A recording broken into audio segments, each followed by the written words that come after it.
사실 이재명 지사께서 공개적으로 다른 지자체는 우리 개발 사업 사례를 배워가라 이런 말씀을 여러 차례 하시길래 배울 부분이 무엇이 있는가 하는 취지에서 들여다보게 됐고요.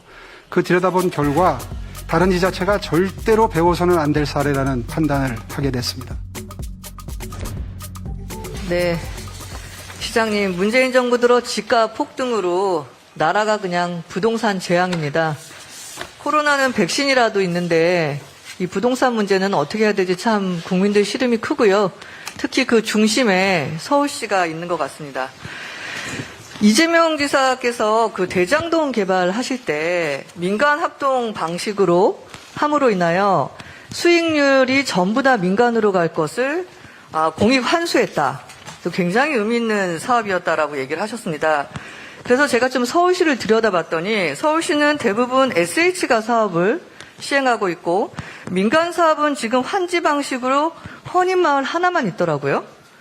왜 대장동과 같이 민간 합동으로 추진하지 않으시는지, 일단 서울시에 그런 사례가 있는지, 그리고 그 방식을 어떻게 생각하시는지 질의드리고 싶습니다. 예, 민관 합동으로 한 그 대장동 사례를 들여다보면 골치 아픈 일은 그리고 시간이 많이 들어가고 위험이 있는 일은 공공이 해결을 해주고 돈 버는 부분부터 민간이 참여를 하기 시작한 형태로 진행이 됐습니다. 따라서 제가 보는 견지에서는 진정한 의미에서의 민관 협치 내지는 합동이 아니라고 보여지고요. 지금 그 대장동이나 성남시의 백현동 사례와 같은 형식의 민과 관의 순차적인 관여를 전제로 하는 도시개발 사업은 서울시로서는 상상조차 할 수 없는 매우 희한하고 상상조차 할 수 없는 일입니다. 한마디로 말해서. 왜냐하면 처음에 공공의 영역이 개입했던 때에 토지를 수용을 했거든요. 수용을 하기 위해서 공공이 개입하도록 해놓고 돈이 벌리는, 그러니까 수익이 발생하는 때부터는 네, 민간이 알겠습니다. 관여한다. 이거는 서울시 공무원들 입장에서는 네. 정말 상상조차 할 수 없는 구조입니다. 그러니까 그 부분에 대해서도 제가 사실 질의를 드리려고 했는데 지금 성남시 같은 경우는 대장동 사업을 진행하기 위해서 성남의 뜰이라는 SPC를 설립하잖아요. 그렇습니다. 근데 거기서 성남도시개발공사가 주식의 50% 플러스 한 주를 갖습니다. 그렇습니다. 일반적인 경영상으로 한 주를 가졌다는 것은 경영권을 다 가진 거니까 그렇습니다. 뭔가 이 대장동 전체에 대한 개발 사업을 성남시나 성남도시개발공사가 관 위주로 공익적 위주로 갈 거라라는 느낌을 줄 수 있거든요. 근데 이제 결과적으로 지금 논란이 되고 있는 게 뭐냐면 공공의 지분이 절반 이상 보유할 경우 공공 택지 개발 시 발동되는 토지 강제 수용권이 있습니다. 그렇습니다. 그러다 보니까 지금 제가 정비업계다 물어보니까 토지 취득 기간이 보통 5년에서 한 10년 정도 걸리는데 대장동에 한해서는 1년 3개월 만에 토지 취득이 완료됐고 그러다 보니까 굉장히 싸게 가져온 거죠. 그래서 땅 장사만으로 지금 화천대유랑 특정 민간 사업들이 4,040억이라는 막대한 배당금을 지금 받았습니다. 예. 또한 이렇게 되니까 분양가 상한제 적용을 안 받죠?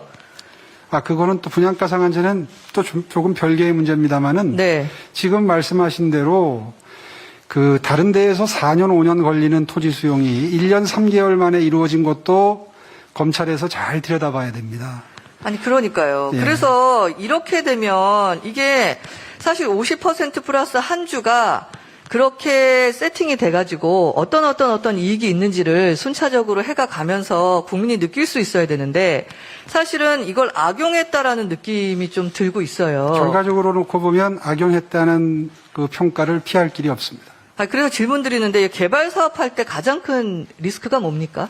토지 수용할 때 시간이 많이 걸리면 금융 비용이 많이 들고요. 네. 또 인허가 절차에서 쉽지 않기 때문에 그 점이 제일 큰 리스크인데 그 부분을 공공이 개입하면서 다 해결해 준 부분입니다. 그 부분이 결과적으로는 상상 이상의 초과 수익을 얻는데 결정적으로 기여한 부분이기 때문에 다른 데서는 4, 5년 걸리는 걸 어떻게 1년 3개월에 맞췄느냐 하는 부분을 집중적으로 들여다보면 거기에서 성남의 뜰이나 화천대유와 같은 이름이 오르내리는 여러 수익 주체들이 어떻게 처음부터 관여했는지도 아마 밝혀낼 수 있을 걸로 저는 짐작하고 있습니다. 그러니까 시장님 개인적인 생각으로는 50% 플러스 한 주가 세팅됐을 때부터 조금 긍정적이지 않는 방향의 기획 의도가 있다라고 지금 조금이라도 느껴지시는 것 같아요.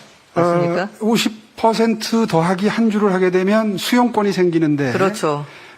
토지를 수용하고 용도지역 상향 제한을 하고 또 독점 개발을 할 수 있는 권한이 비로소 그 50% 플러스 1주로부터 생겨나게 됩니다.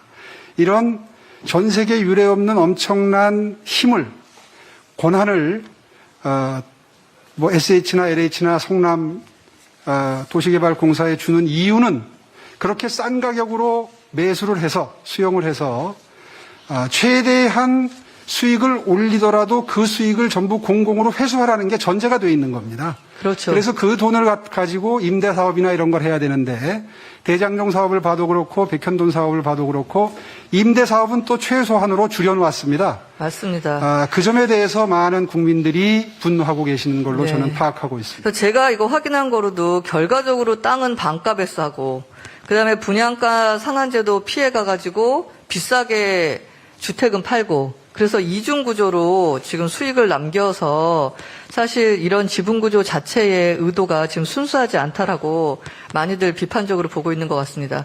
그러면 서울시에서 대부분 민간 개발이 아닌 공영 개발로 추진하는 이유는 사실 이런 위험성에 대한 부분인가요? 절대로 민간이 수익을 그렇게 가져갈 수 있도록 설계하지 않습니다. 서울시는. 그리고 대부분 보니까 지금 공영 개발로 추진하시는데 이유가 그러면 뭔가요? 당연하죠. 지금 말씀드린 대로 SH공사에 그런 막강한 권한을 준 이유는 그곳에서 최대한 이익을 남기더라도 그 이익을 다시 임대주택 사업이나 공익을 위해서 쓰라는 취지가 바탕에 깔려 있는 것이기 때문입니다. 알겠습니다. 마지막으로 시장님 이번 대장동 사태 같은 지자체장으로서 어떻게 보십니까? 사실 국민들이 굉장히 많이 분노하고 계시거든요. 사실 이재명 지사께서 공개적으로 다른 지자체는 우리 개발 사업 사례를 배워가라 이런 말씀을 여러 차례 하시길래 배울 부분이 무엇이 있는가 하는 취지에서 들여다보게 됐고요.